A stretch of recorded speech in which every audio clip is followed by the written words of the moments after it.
You know, we hear a lot about homologous recombination deficiency and hoping to be able to find, you know, other patients that may be not a germline BRCA that we may eventually be able to offer, you know, PARP inhibitors to. Where do we stand right now on trying to identify these, you know, these patients by some sort of other surrogate endpoint, surrogate diagnostics besides the BRCA testing?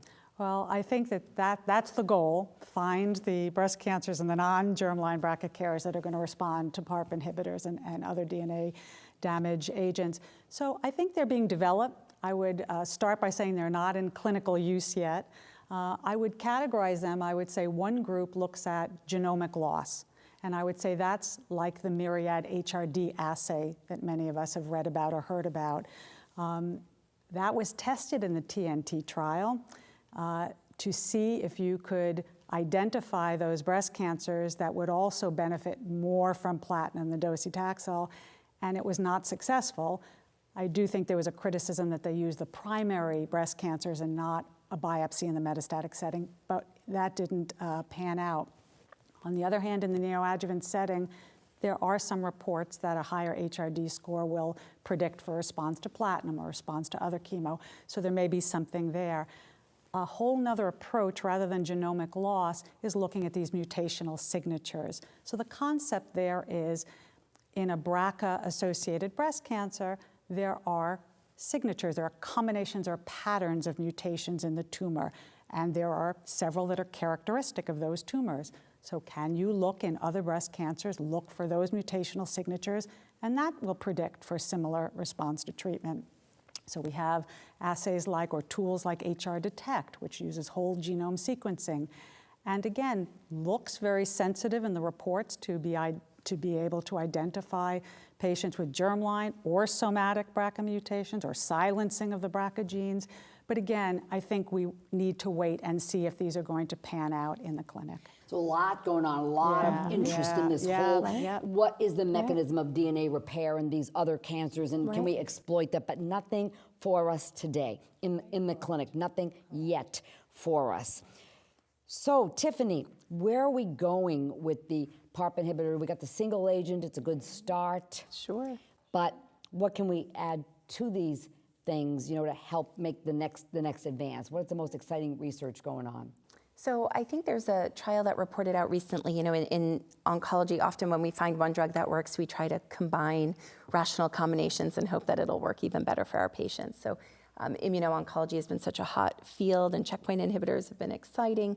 So there was a recent presentation, Susan Domchek presented the Mediola study, which looks at partnering olaparib with an anti-PD-L1 inhibitor. And there, this is a single-arm study, a lead-in of the single-agent PARP inhibitor, and then adding in the anti-PD-L1 antibody. And there, the primary endpoint was a disease control rate in a very short window of about 12 weeks.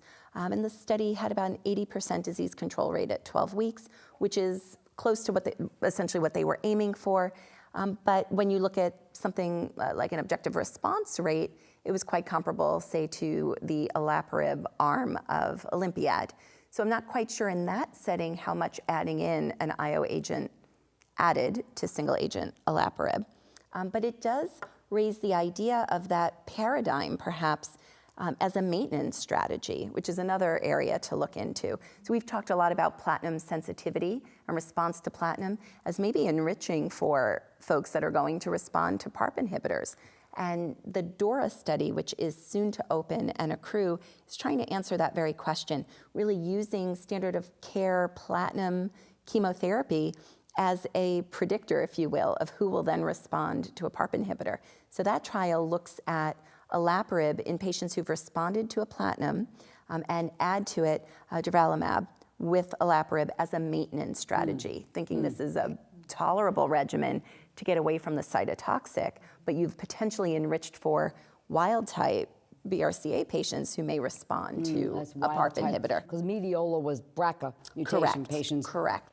And I guess we'll see whether the addition of the durvalumab might help the PFS. It's too soon to know there, but response rate-wise, certainly safety was okay, right? Yes, right. exactly. It's something we don't have enough unexpected data yet on now to do, but hopefully it'll come. And like you said, even in the wild type could be really, really interesting. Right. But speaking of maintenance and ovarian cancer, it's tempting. Yeah. It's tempting. You know, in the BRCA patients, I guess we'll be starting with probably olaparib anyway, you know, but what's the possibility? What tell us about the ovarian cancer situation? I think what Tiffany was just describing, the ovarian cancer treatment world has been ahead of us in that respect. They use the PARP inhibitors as maintenance in patients who have ovarian cancer, which is relapsed, platinum sensitive, and then several studies have shown that using a PARP inhibitor as maintenance improves the progression-free survival compared to a PARP inhibitor. So they've been doing that for a while. Interestingly, I think there are differences. That seems to work not only in patients with germline BRCA mutations in ovarian cancer, but also those with somatic mutations and all ovarian cancer patients. I think in the breast cancer world, we'll see whether somatic BRCA mutations respond the same to PARP inhibitors. We don't know that yet. There are some ongoing trials.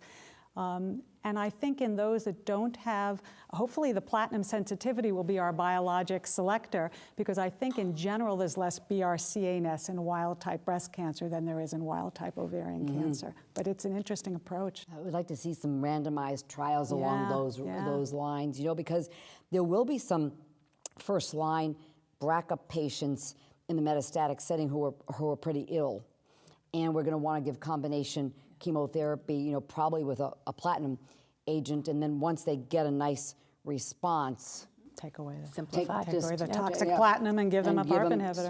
Switch Yeah. over, you Yeah. know, there. So we're going to be doing that, but otherwise we're going to be probably starting with the olaparib. But then it's really the issue: can we use the platinum sensitivity, as the ovarian cancer docs have done, as a kind of a, you know, an in Biologic vivo selector, biologic readout, you know, that you might be selecting for. That really makes a lot of sense, you know. So really exciting days ahead, you know, and hopefully, you know, I'm holding out hope for the IO PARP inhibitor combinations, because, you know, biologically they really should work really, really well together with the, you know, PARP. The more DNA damage you can cause, you know, the more you're going to get an antiviral sting response, you know, to bring in the TIL, you know, against, and the IO agent could really help that. So I'm holding out hope, you know, that will be the case.